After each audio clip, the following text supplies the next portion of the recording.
Selamat hari Minggu yang diberkati. Seperti biasa katakan bersama saya orang yang paling disayang sama Tuhan. Saya orang yang dibenarkan karena iman dalam Kristus Yesus. Lihat sekeliling saudara, katakan kepada mereka, kamu juga. Amin. Beberapa minggu ini, selama bulan ini kita sama-sama belajar bagaimana caranya menjadi orang yang tetap tenang di saat dunia sedang tidak tenang. Bagaimana caranya? Yang pertama, tempatkan dirimu di bawah firman kasih karunia. Firman kasih karunia adalah senjata. Katakan bersama saya, senjata. Bukan senjata duniawi, tapi senjata yang diperlengkapi oleh kuasa Allah. Amin. Dunatos. Senjata yang diperlengkapi oleh kuasa Allah. Apa yang Injil kasih karunia sanggup lakukan, yang sanggup merubuhkan benteng-benteng. Siasat. Betul? Kubu-kubu yang dibangun oleh keangkuhan manusia untuk menentang pengenalan akan Allah. Musuh saudara, si jahat akan menaruh pikiran yang negatif, pikiran buruk. Kemudian juga akan menaruh pikiran yang logik. Dia berusaha membangkitkan logika saudara. Bagaimana caranya? Membangkitkan cara berpikir yang masuk akal. Membuat saudara melihat kepada kenyataan. Tujuannya apa? Supaya saudara tidak lagi percaya kepada firman Tuhan. Menentang firman Tuhan. Tapi Tuhan sudah memberikan senjata sama saudara. Injil kasih karunia Allah. Tawan semua pikiran yang iblis taruh, taklukkan kepada pikiran Kristus. Jadi Injil kasih karunia Allah. Injil Yesus Kristus. Itu semuanya berbicara tentang firman Kristus. Pikiran Kristus. Taklukkan semuanya kepada pikiran Kristus. Yang ada di atas segala pikiran saudara, pikiran saya. Sehingga saudara bisa menjadi orang yang tetap tenang. Di saat dunia sedang tidak tenang. Sehingga musim kehidupan apapun yang kamu lalui, apakah saudara ada di gunung, di lembah, bahkan di titik kehidupanmu yang paling rendah sekalipun, saudara tetap bisa memiliki pengharapan yang baik. Elpis, Bible, Hope.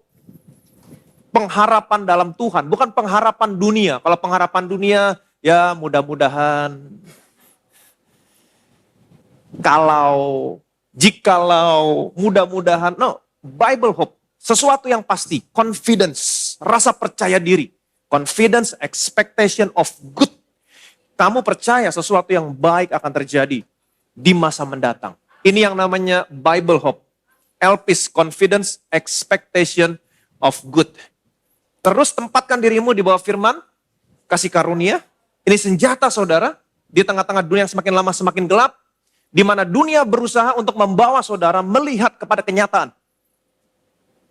Tapi ketika saudara melihat kepada Yesus Kristus, pikiran Kristus, maka pikiran Kristus selalu ada di atas kenyataan. Dan pikiran Kristus akan mengubahkan kenyataan. Amin. Sehingga kamu bisa menjadi orang yang tetap tenang. Hari ini saya mau lanjutkan khotbah saya, bagaimana caranya menjadi orang yang tetap tenang di tengah-tengah dunia yang semakin tidak tenang. Galatia pasal 1 ayat 15 sampai 16. Tetapi waktu Ia yang telah memilih aku sejak kandungan ibuku dan memanggil aku oleh kasih karunia-Nya, berkenan menyatakan anaknya di dalam aku, supaya aku memberitakan dia di antara bangsa-bangsa bukan Yahudi, maka sesaat pun aku tidak minta pertimbangan kepada manusia. Tetapi waktu Ia yang telah memilih aku sejak kandungan ibuku dan memanggil aku oleh kasih karunia-Nya. Tuhan punya maksud dan tujuan dalam hidup saudara, hidup saya sebagai orang percaya. Tuhan punya maksud dan tujuan. Sekaligus Tuhan punya panggilan dalam hidupmu. Saudara dan saya masing-masing memiliki panggilan dari Tuhan. Apa maksud dan tujuan Tuhan dalam hidupmu? Masih ingat ayat minggu yang lalu? Roma 8, 28, 29, kita tahu sekarang.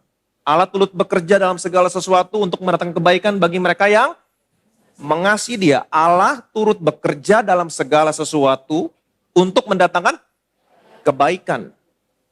Sebab kebanyakan orang hanya fokus di ayat yang ke-28. Kita tahu sekarang Tuhan turut bekerja dalam segala sesuatu mendatangkan kebaikan bagi mereka yang mengasihi Dia. Kenapa Tuhan turut bekerja dalam segala sesuatu untuk mendatangkan kebaikan dalam hidupmu? Sebab kita semua yang dipilihnya dari semula, kita juga semua ditentukan dari semula untuk menjadi serupa dengan gambar anaknya. Jadi Tuhan memilih saudara. Saudara ada di tempat ini. Karena Tuhan punya maksud dan tujuan. Untuk apa? Untuk mengubahkan saudara menjadi serupa dengan gambar anaknya. Itu sebabnya karena maksud dan tujuan Tuhan merubah kamu menjadi serupa dengan gambar anaknya.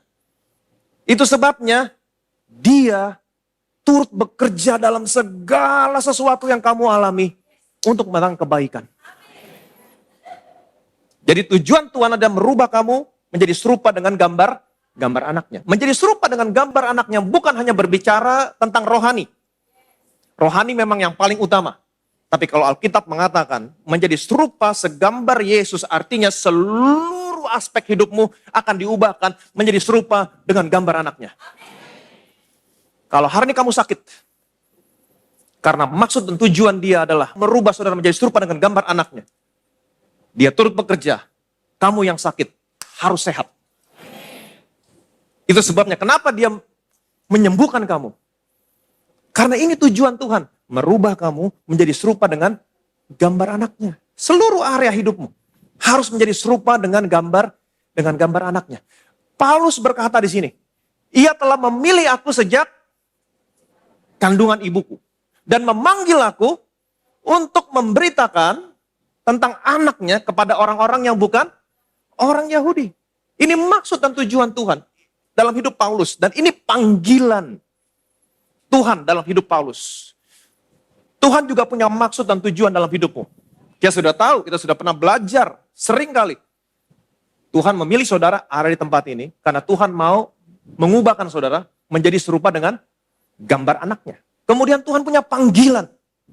Ada yang jadi dokter, ada yang jadi arsitek, apapun profesi saudara, apapun panggilan saudara, tujuannya adalah satu. Memberitakan tentang anaknya. Amin. Jadilah dokter. Jangan hanya bergantung kepada obat-obatan. Jadilah dokter yang memberitakan Yesus. Amin. Saya rindu kalau ada dokter di tempat ini. Jadilah dokter yang ketika bertemu dengan siapapun, Yesus yang kamu beritakan. Itu tujuan Tuhan. Kita pernah belajar bagaimana Tuhan memungut saudara dari tempat yang gelap, batu yang tidak berbentuk, jelek, kotor, dibawa keluar, dijadikan batu hidup dalam rumahnya. Dilapisi kayu, dilapisi emas. Untuk apa? Mencerminkan kemuliaan Tuhan, memberitakan tentang Yesus. Demikian juga dengan Paulus. Paulus mengatakan Allah sudah memilih dia sejak dalam kandungan ibunya. Dan memanggil dia untuk memberitakan tentang anaknya kepada bangsa-bangsa bukan Yahudi. Seperti yang kita ketahui, Paulus sebelumnya adalah siapa? Saulus. Saulus, kita tahu Saulus. Dia mengejar orang-orang percaya, menangkap, memasukkan ke dalam penjara, menganiaya, bahkan membunuh orang percaya.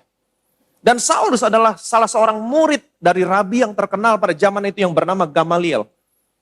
Saulus tidak percaya Yesus adalah Mesias. Itu sebabnya dia menangkap orang percaya, mengejar, memasukkan dalam penjara, menganiaya, bahkan membunuh orang-orang percaya. Waktu Saulus melakukan demikian, Saulus berpikir dia ada di jalan yang benar. Dia berpikir dia melayani Tuhan. Ternyata dia ada di jalan yang salah.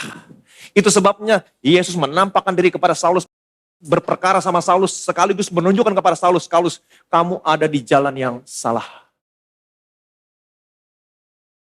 Tuhan punya panggilan, punya maksud tujuan dalam hidupnya Paulus. Kita tahu Saulus akhirnya bertobat.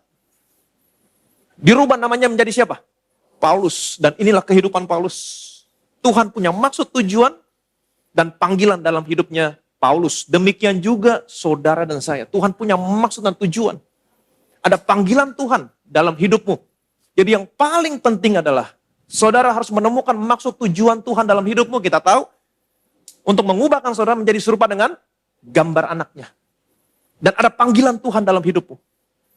Kalau saudara sudah menemukan maksud tujuan dan panggilan Tuhan dalam hidupmu, sesungguhnya kehidupanmu sudah terpenuhi. Dengan kata lain, saudara sudah memiliki kehidupan yang sesungguhnya. Jadi yang paling penting dalam hidup ini mencari tahu maksud, tujuan, dan panggilan Tuhan dalam hidupmu. Bukannya memikirkan kepentingan-kepentingan saudara. Bukannya memikirkan apalagi yang harus saya punya, apalagi yang harus... No. Nggak ada yang salah dengan yang seperti itu, nggak ada yang salah. Tapi yang paling penting adalah menemukan maksud, tujuan, dan panggilan Tuhan dalam hidupmu. Waktu kamu menemukan maksud, tujuan, panggilan Tuhan dalam hidupmu, Tuhan akan memperlengkapi kamu. Amin. Dan kamu sudah memiliki kehidupan yang sesungguhnya. Apa maksud, tujuan Tuhan dalam hidupmu? Mengubahkan kamu menjadi serupa dengan gambar anaknya. Apa panggilan Tuhan dalam hidupmu? Apapun profesimu, beritakan tentang Yesus. Amin. Bilang sama kiri kanan saudara, beritakan tentang Yesus. Matius pasal 11, perhatikan baik-baik, ayat 28 sampai dengan 30. Marilah kepadaku semua yang letih lesu dan berbeban berat, aku akan memberi kelegaan kepadamu. Pikulah kuk yang kupasang dan belajarlah padaku, karena aku lemah lembut dan rendah hati, dan jiwamu akan mendapat ketenangan.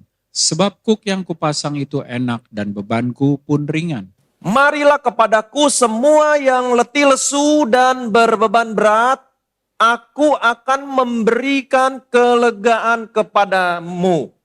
Marilah kepadaku semua yang letih lesu dan berbeban berat, aku memberi kelegaan kepadamu. Sesuatu terjadi sama orang-orang yang selalu datang dan menempatkan dirinya di bawah firman Kristus.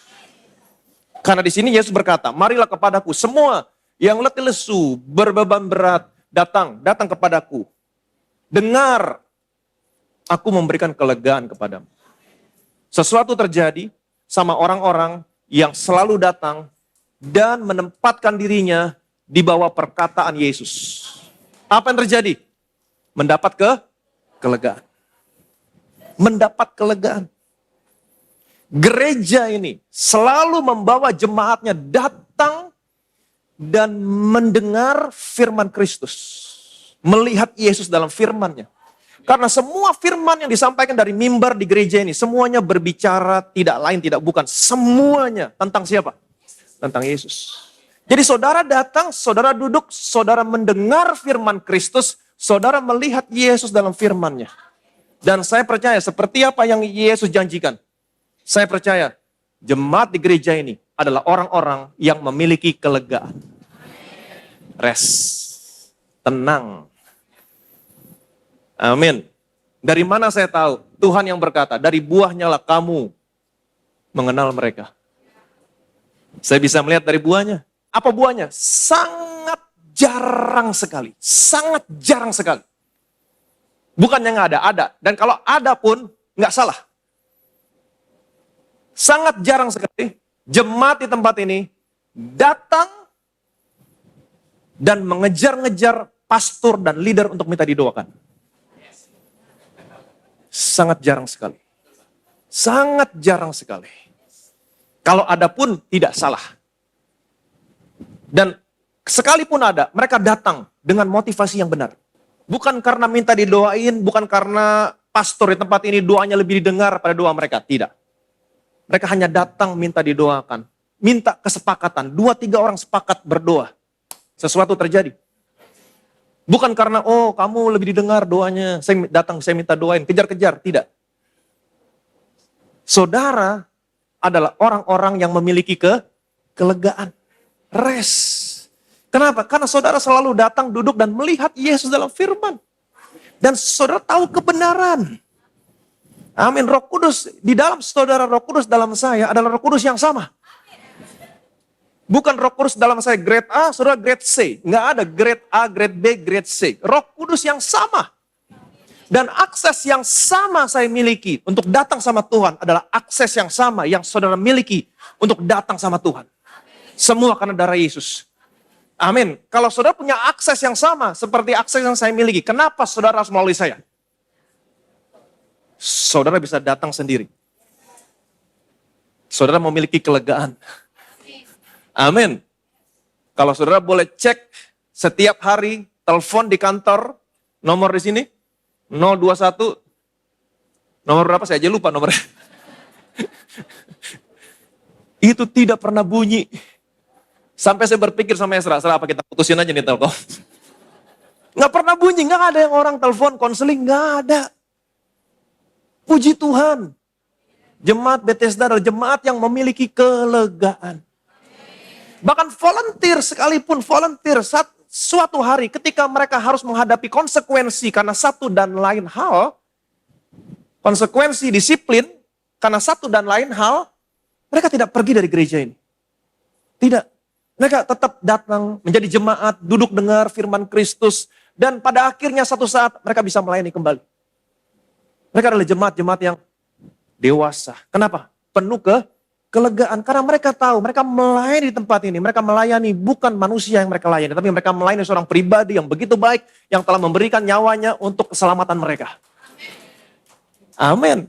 Marilah kepadaku semua yang letih lesu dan berbeban berat. Saudara bisa bayangin, Yesus berdiri di tengah-tengah orang banyak saat itu. Marilah kepadaku, letih lesu, berbeban berat. Kenapa mereka letih lesu, berbeban berat? Karena mereka hidup di bawah hukum Taurat.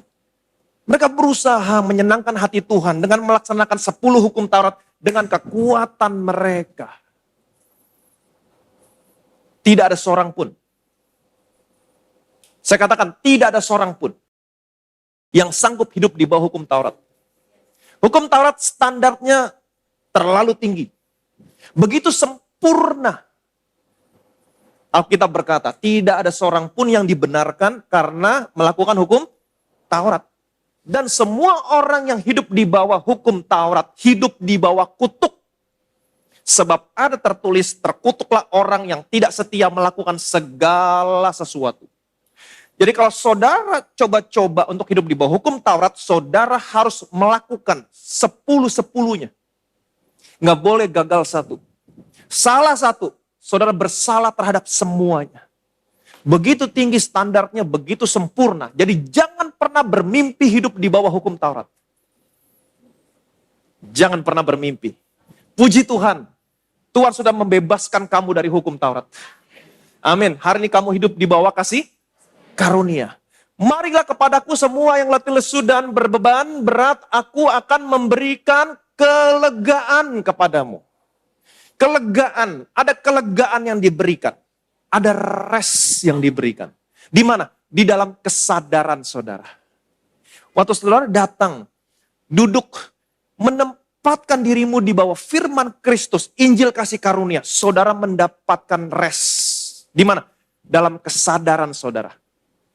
Waktu saudara tahu semua dosamu diampuni, saudara mendapat kelegaan. Di mana? Dalam kesadaran saudara. Semua dosamu sudah diampuni. Katakan bersama saya semua. Amin. Waktu kamu mendengar semua dosa saya sudah diampuni, saudara mendapat kelegaan.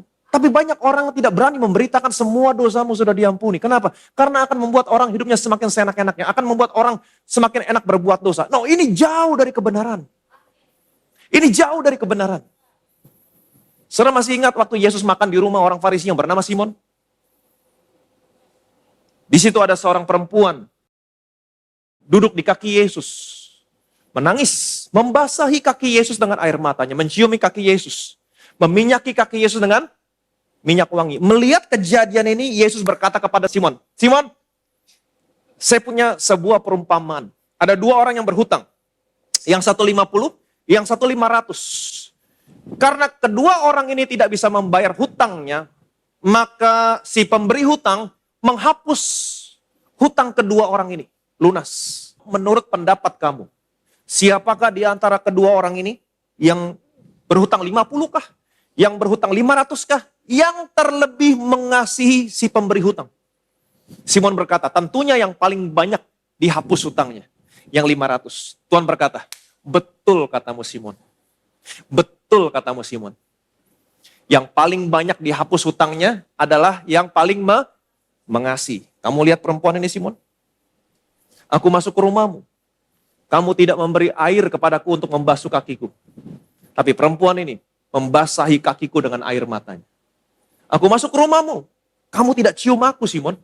Tapi perempuan ini enggak berhenti ciumin kakiku. Aku masuk ke rumahmu. Engkau tidak memberi minyak di kepalaku. Tapi perempuan ini meminyaki kakiku dengan minyak wangi yang mahal harganya.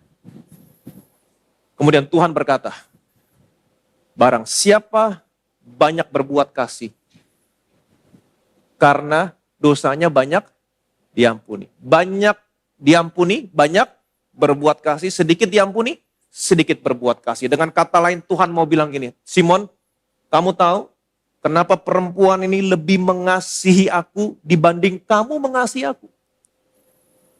Karena dia tahu dosanya yang banyak sudah diampuni.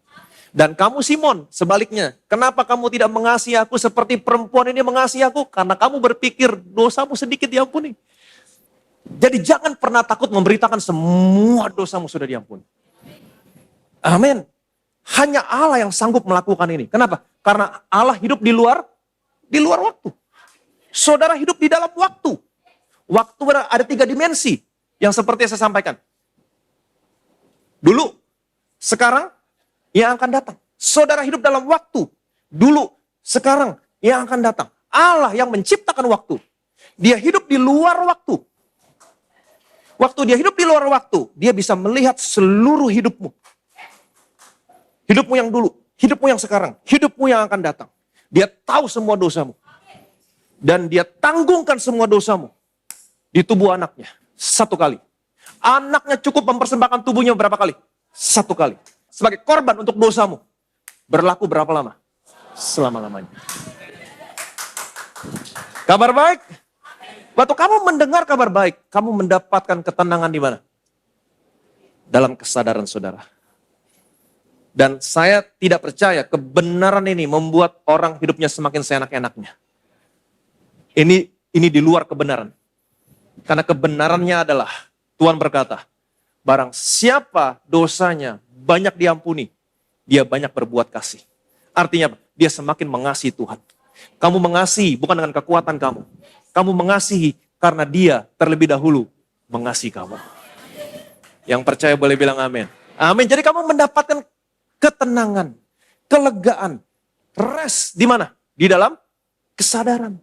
Tapi sebaliknya kalau kamu nggak tahu dosamu sudah diampuni, yang kamu tahu hanya dosa saya sebelum saya terima Yesus, sampai saya terima Yesus diampuni, setelah itu saya harus tetap mempertanggungjawabkan dosa-dosa saya di hari penghakiman nanti, maka saudara tidak memiliki kelegaan. Kamu akan memiliki pandangan yang salah tentang Tuhan. Setiap kali sesuatu yang buruk terjadi, saudara berpikir, oh ini hukuman dari Tuhan. Tuhan selalu mengingat dosa saya, Tuhan selalu mengamat-amati saya dan menghukum setiap dosa saya. Saudara tidak bisa menikmati hubunganmu dengan Tuhan.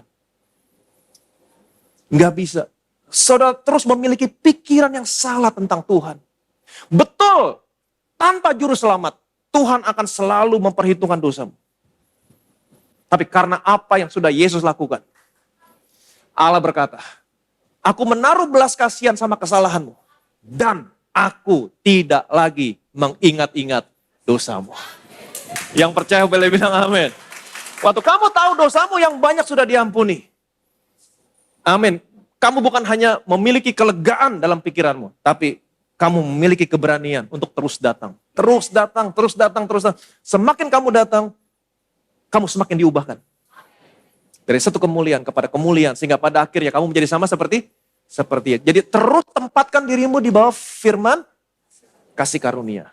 Di bawah firman Kristus, karena Tuhan berkata, marilah kepadaku, semua kamu letih lesu, kamu berbeban berat, datang sini semua. Aku akan memberikan kelegaan. Rest di bawah kesadaran saudara. Jadi kalau saudara ingin memiliki rest, kelegaan dalam kesadaranmu, enggak ada cara lain. Datang sama Yesus. Tempatkan dirimu di bawah firman Kristus. Itu yang pertama. Kamu akan menjadi orang yang tenang di saat semua orang enggak tenang. Pikulah kuk yang kupasang dan belajarlah padaku.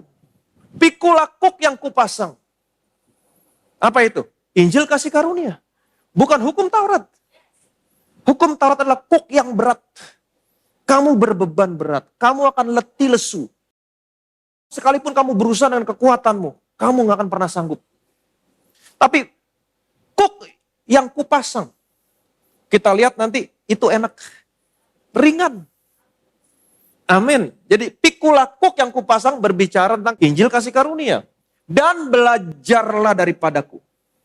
Tempatkan dirimu di bawah firman Kristus, belajar daripadaku, karena aku lemah lembut dan rendah hati, dan jiwamu akan mendapat ketenangan.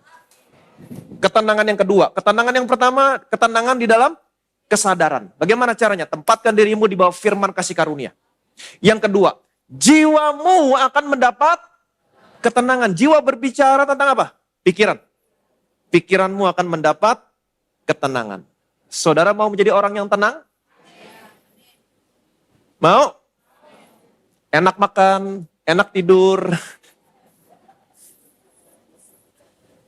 Jadilah orang yang lemah lembut dan rendah hati. Nggak semuanya bilang amin.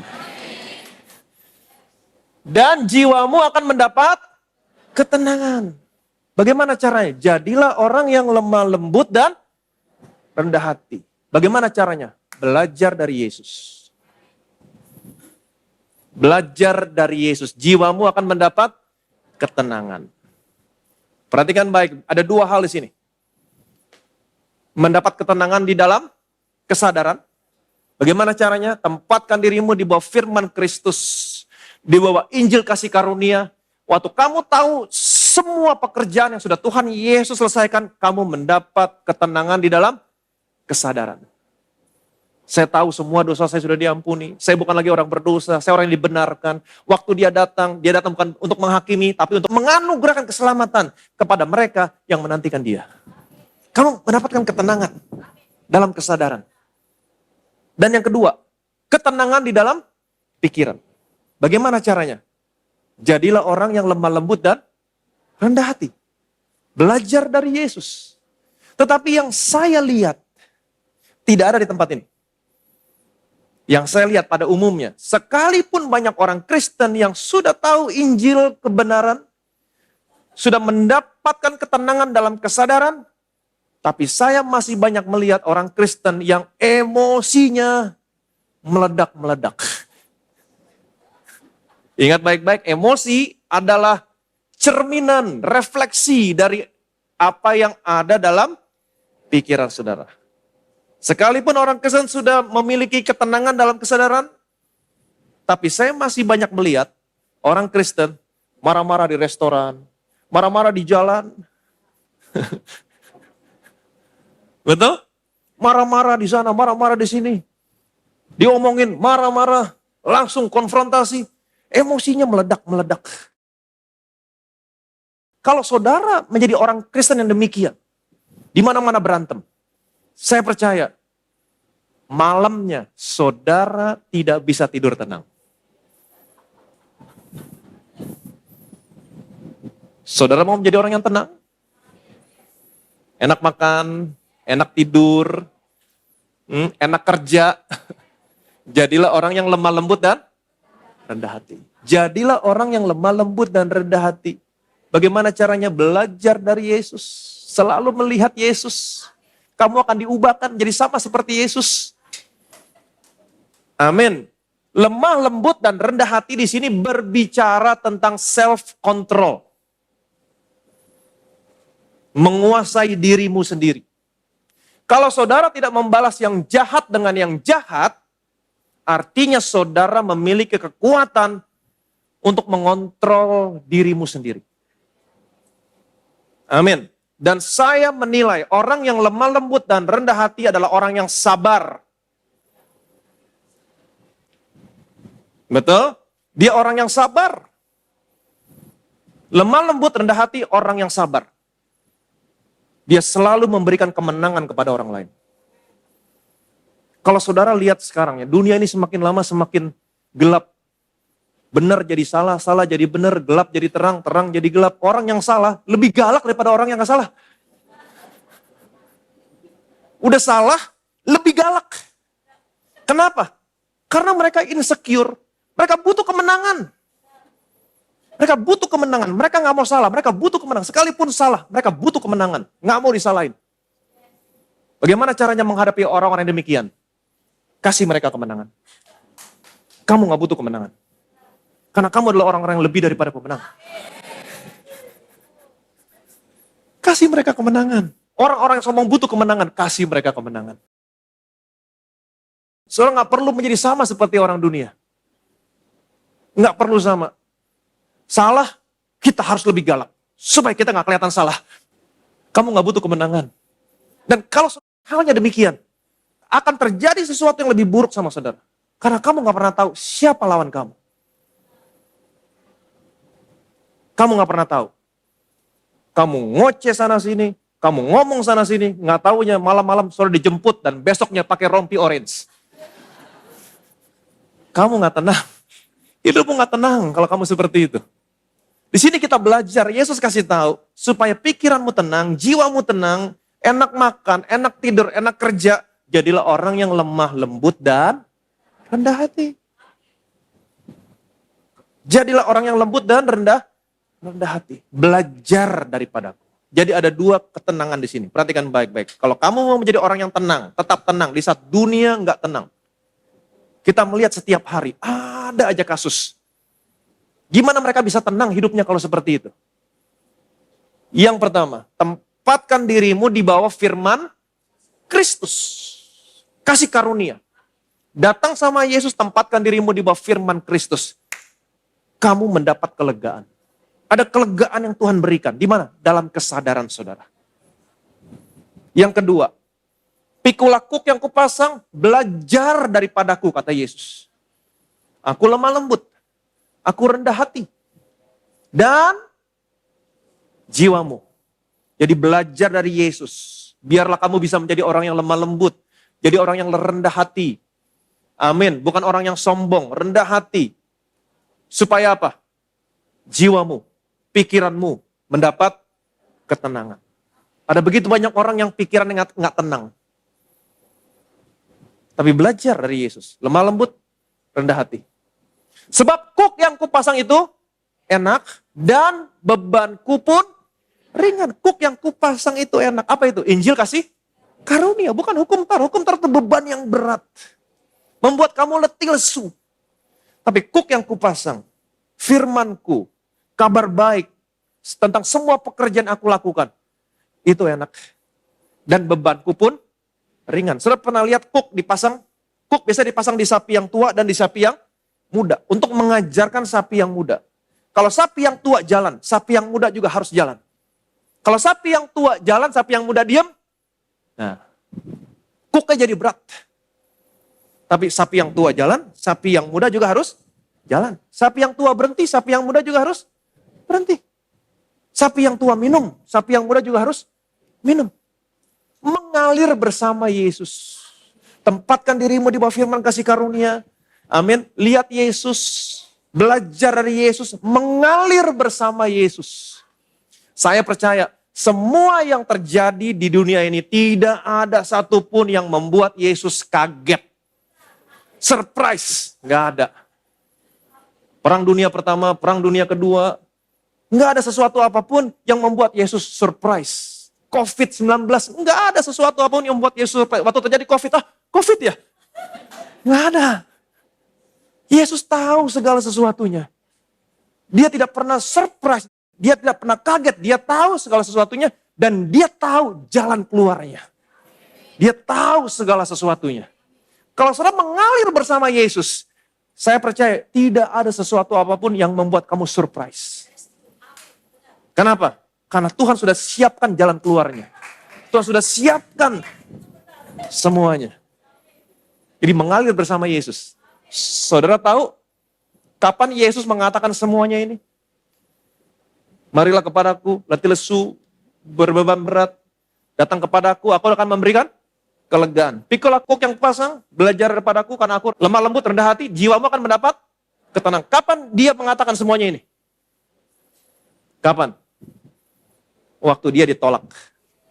Kalau saudara baca ayat sebelumnya, Lalu Yesus mulai mengecam kota-kota yang tidak bertobat, sekalipun di situ ia paling banyak melakukan mujizat-mujizatnya. Celakalah engkau, Korazim, celakalah engkau, Betsaida. Karena jika di Tirus dan di Sidon terjadi mujizat-mujizat yang telah terjadi di tengah-tengah kamu, sudah lama mereka bertobat dan berkabung. Tetapi aku berkata kepadamu, Pada hari penghakiman, tanggungan Tirus dan Sidon akan lebih ringan daripada tanggunganmu. Dan engkau Kapernaum, apakah engkau akan dinaikkan sampai ke langit? Tidak. Engkau akan diturunkan sampai ke dunia orang mati. Karena jika di Sodom terjadi mujizat-mujizat yang telah terjadi di tengah-tengah kamu, kota itu tentu masih berdiri sampai hari ini. Tetapi aku berkata kepadamu, pada hari penghakiman, tanggungan negeri Sodom akan lebih ringan daripada tanggunganmu.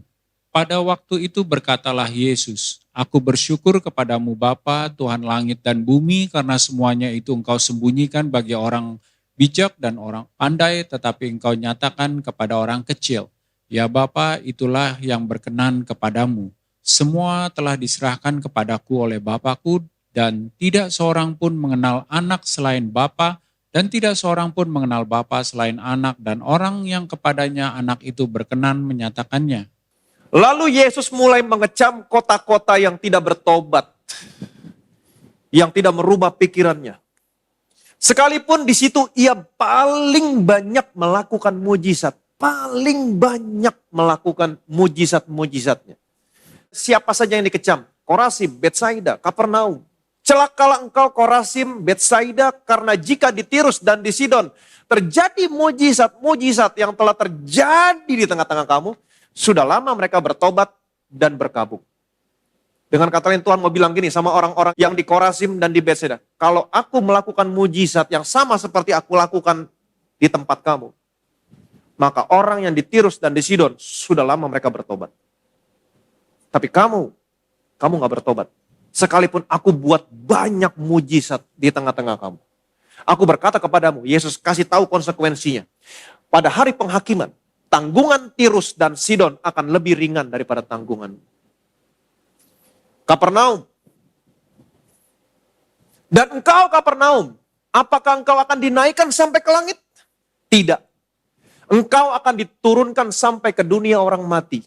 Karena jika di Sodom, saudara tahu kota Sodom, betapa hancurnya kota itu. Tapi Tuhan berkata begini, kalau saja di Sodom dulu, aku melakukan mujizat-mujizat yang aku lakukan di tengah-tengah kamu. Kota itu sampai hari ini masih berdiri. Dengan kata lain, mereka pasti bertobat. Tapi kamu nggak pernah bertobat. Apakah engkau akan ditinggikan sampai ke langit? Ada saatnya Kapernaum sama seperti ada di surga. Kapan? Waktu pemilik surga ada di sana. Waktu Yesus ada di sana. Ada banyak mujizat yang Tuhan lakukan di sana. Membangkitkan anaknya Yairus, kepala rumah ibadat di Kapernaum. Waktu dalam perjalanan ke rumah Yairus, Yesus menyembuhkan perempuan yang 12 tahun pendarahan. Yesus menyembuhkan ibu mertua Petrus yang sakit demam. Yesus juga menyembuhkan hamba seorang perwira, di mana perwira ini berkata, katakan sepatah kata saja, maka hambaku di rumah akan sembuh. Ada begitu banyak mujizat yang Tuhan lakukan di sana. Tapi yang terjadi? Mereka menolak. Mereka menolak. Tapi aku berkata kepadamu, pada hari penghakiman, tanggungan negeri Sodom akan lebih ringan daripada tanggunganmu. Yesus kasih tahu konsekuensinya. Setelah Yesus ditolak, apa yang Yesus katakan? Saudara bisa menilai Yesus, belajar dari Yesus. Dia lemah lembut, dia rendah hati. Waktu dia ditolak, dia berdoa sama bapaknya begini. Pada waktu itu, pada waktu kapan? Pada waktu dia ditolak. Dia berdoa sama bapaknya. Aku bersyukur kepadamu Bapa, Tuhan langit dan bumi. Engkau sembunyikan semuanya ini kepada orang bijak dan orang pandai. Tapi engkau bukakan kepada orang kecil. Itulah yang berkenan kepadamu. Yesus pergi. Dia gak marah. Yesus lemah lembut dan rendah hati. Waktu Yesus mau pergi ke Samaria, dia kirim utusan terlebih dahulu. Apa yang terjadi? Utusannya ditolak. Dan kemudian kedua murid Yesus yang bernama Yohanes Yakobus, Tuhan, apakah engkau mau supaya kami menurunkan api dari langit untuk membinasakan mereka? Apakah Yesus berkata, turunin? Tidak. Dia berpaling, dia menegur mereka. Roh macam apa yang kamu miliki? Aku datang bukan untuk menghakimi, aku datang untuk menyelamatkan.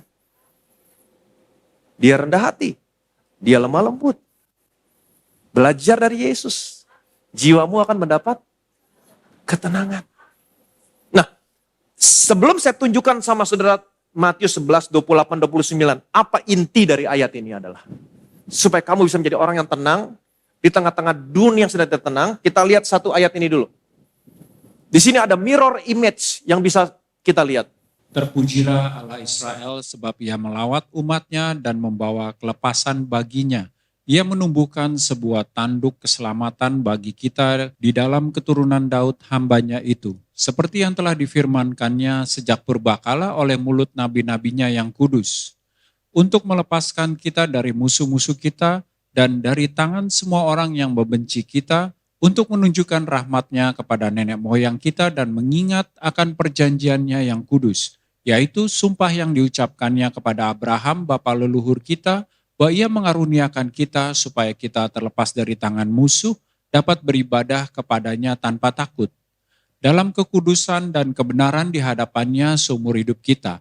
Dan engkau, hai anakku, akan disebut Nabi Allah yang Maha Tinggi, karena engkau akan berjalan mendahului Tuhan untuk mempersiapkan jalan baginya, untuk memberikan kepada umatnya pengertian akan keselamatan yang berdasarkan pengampunan dosa-dosa mereka, oleh rahmat dan belas kasihan dari Allah kita, dengan mana ia akan melawat kita surya pagi dari tempat yang tinggi.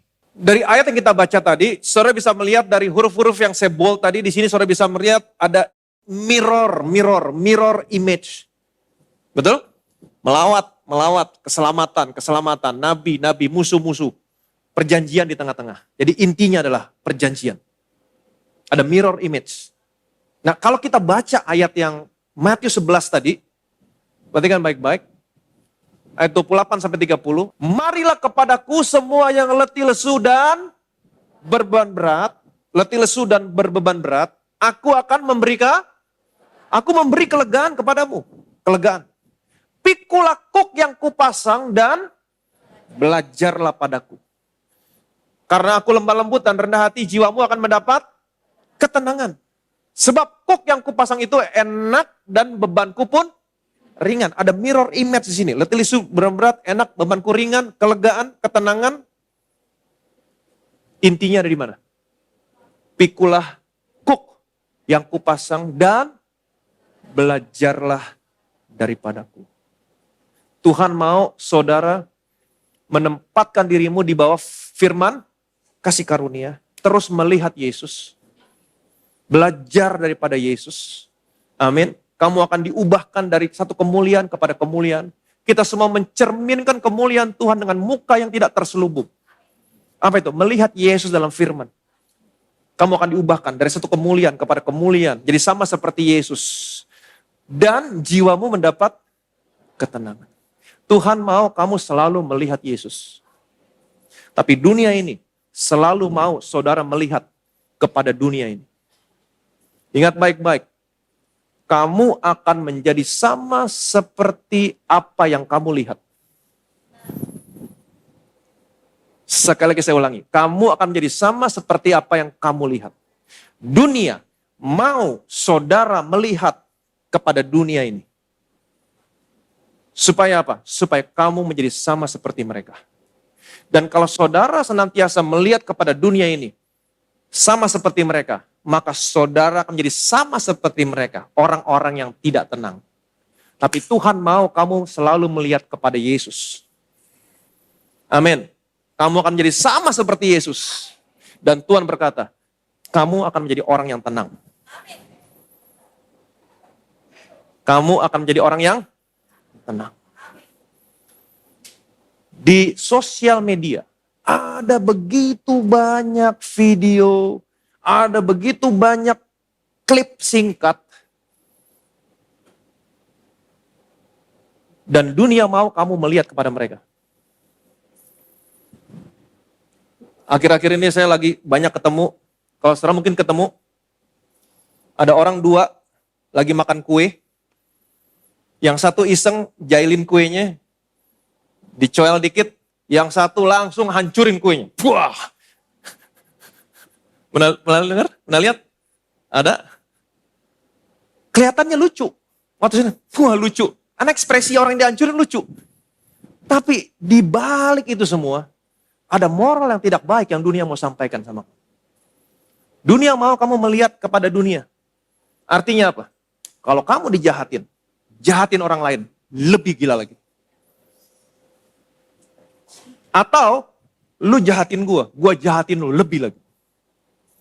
Atau lu ngomongin gua ngomongin lu, lebih hancur lagi.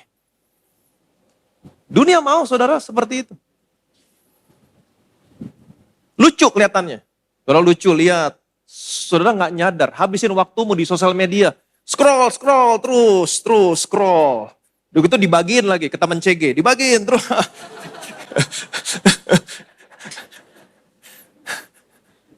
Jangan lihat kepada dunia ini. Dunia mau kamu menjadi sama seperti dunia. Makan di restoran, ada begitu banyak video makan di restoran mendapat pelayanan atau di dalam makanan ada laler, langsung dibuang. Jangan menjadi sama seperti dunia. Atau ada makanan, ada sesuatu yang tidak baik di makanan saudara, panggil pelayanan, saudara marah-marahin, minta diganti. Jangan seperti dunia. Jadilah orang yang lemah lembut dan rendah hati. Ngapain marah-marah? Saudara mau viral?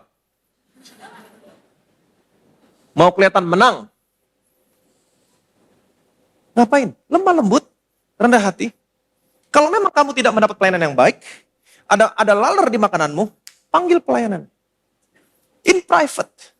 Mbak, maaf, di dalam makanan ini ada laler. Lihat tuh. Oke? Tolong diganti ya. Jangan marah-marah. Kalau kamu marah-marah, segala macam, ganti. Dia bawa makanan saudara, karena emosi kamu tidak bisa berpikir. Dia bawa makanan saudara ke dalam, lalu dikeluarin makanan yang sama dibalikin.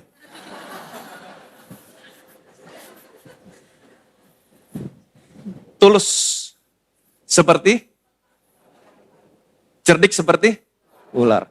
Lemah lembut, rendah hati, Mbak ada makanan. Mau diambil? Jangan diambil. Kamu masakin yang baru, kamu bawa yang baru kamu ambil yang ini. Waktu kamu bisa menguasai dirimu, kamu bisa berpikir. Jadi orang yang lemah lembut dan rendah hati. Ingat baik-baik, jangan melihat kepada dunia ini. Jangan. Dia ngomongin gua ngomongin lagi ke orang-orang yang lebih gila lagi. Jangan.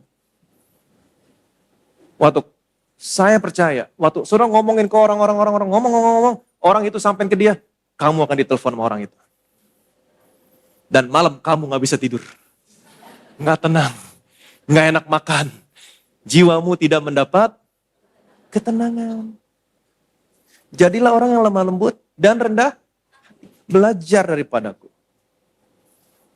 Jiwamu akan mendapat ketenangan. Bagaimana caranya menjadi orang yang tetap tenang di tengah-tengah dunia yang tidak tenang? Ini ayatnya. Intinya adalah, pikulah kuk yang kupasang. Artinya apa? Tempatkan dirimu di bawah firman kasih karunia. Selalu lihat Yesus. Kamu bisa belajar dari Yesus. Jadilah orang yang lemah lembut dan rendah hati. Lemah lembut, rendah hati. Kamu gak butuh kemenangan, Pak. Jangan jadi orang yang sombong. Orang yang sombong, sekalipun salah, dia pasti jadi lebih galak. Kenapa? Karena dia gak mau kelihatan salah. Dia orang yang insecure, dia orang yang selalu membutuhkan kemenangan. Kalau saudara menghadapi orang-orang seperti ini, jadilah orang yang tetap lemah lembut, rendah hati, kasih mereka kemenangan. Kasih mereka kemenangan. Dan saya percaya jiwamu mendapat ketenangan. Enak makan, enak tidur, enak kerja. Amin. Jadi jangan melihat kepada dunia ini, jangan. Jangan sekali-kali. Karena kamu akan menjadi sama. Seperti apa yang kamu lihat. Tapi selalu lihat Yesus. Kamu akan menjadi sama seperti Yesus. Tempatkan dirimu di bawah firman kasih karunia. Selalu ada ketenangan dalam kesadaran saudara. Belajar dari Yesus. Lihat Yesus. Lihat bagaimana respon Yesus ketika dia ditolak. Lihat bagaimana respon Yesus ketika dia dianiaya. Lihat respon Yesus. Belajar. Yesus tetap lemah lembut. Tetap rendah hati. Dengan kuasa setan kamu mengusir setan. Apakah Yesus marah? Tidak. Dia lemah lembut. Dia rendah hati. Dia selalu memberikan respon yang tidak terduga. Kalau orang berbuat jahat sama kamu, kasih respon yang tidak terduga. Kasih respon yang tidak terduga. Amin.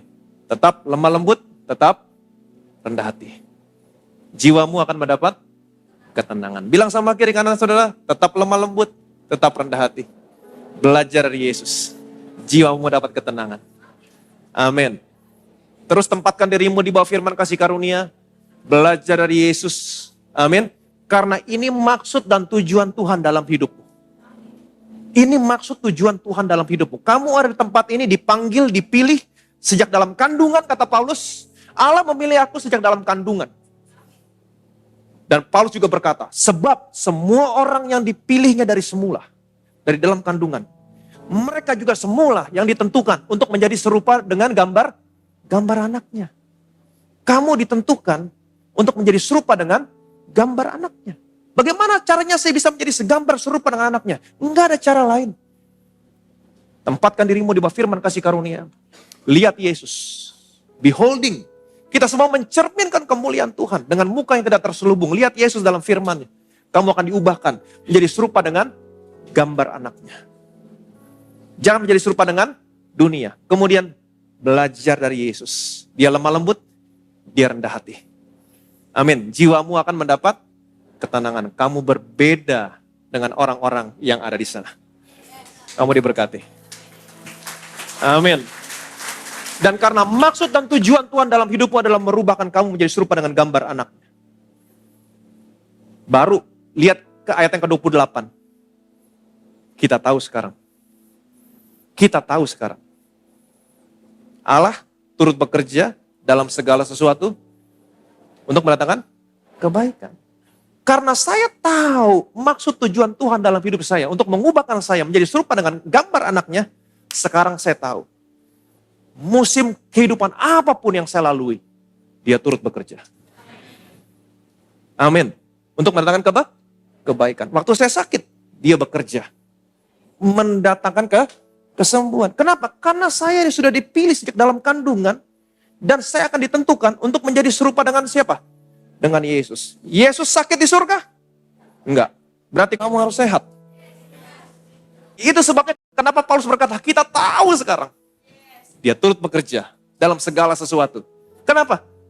Karena saya sudah dipilih dari semula dalam kandungan, saya juga ditentukan untuk menjadi serupa dengan gambar anakmu. Ini yang kamu pegang. Kamu harus menjadi serupa dengan gambar anaknya.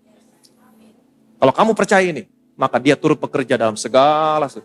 Dalam kesehatanmu, dalam bisnismu, dalam karirmu, dalam keluargamu, semuanya harus sama menjadi seperti siapa? Menjadi sama seperti Yesus. Selalu lihat Yesus. Tempatkan dirimu di bawah firman kasih karunia. Belajar dari Yesus. Kamu berbeda sama orang-orang dalam dunia ini. Selalu belajar sesuatu. Sudah diberkati. Berikan kemuliaan yang meriah bagi nama Yesus. Betapa kami bersyukur Tuhan. Buat Injil kasih karuniamu Tuhan. Di mana kami percaya ketika kami menempatkan diri kami di bawah Injil kasih karunia. Kami mendapatkan ketenangan di dalam kesadaran kami. Dan ketika kami melihat Engkau dalam firman kasih karunia, dengan muka yang tidak terselubung, beholding, kami akan diubahkan menjadi serupa dengan gambar-Mu Tuhan. Perkataanmu penuh dengan kasih karunia, maka perkataan kami penuh dengan kasih karunia. Engkau lemah lembut, rendah hati. Demikian juga kami akan diubahkan menjadi orang yang lemah lembut, rendah hati. Dan jiwa kami, pikiran kami akan mendapat ketenangan. Kami percaya Tuhan, kami diubahkan menjadi serupa dengan gambar-Mu, bukan hanya dalam hal rohani.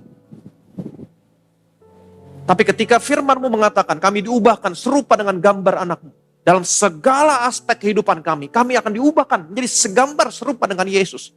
Kesehatan kami, kekuatan kami, keluarga kami, anak-anak kami, karir, bahkan bisnis kami Tuhan, akan diubahkan semuanya. Dan lebih daripada itu, nama Tuhan yang dipermuliakan. Segala kemuliaan, segala hormat, segala pujian hanya bagi nama Tuhan kita Yesus Kristus. Semua yang percaya diberkati. Sama-sama kita katakan. Amin.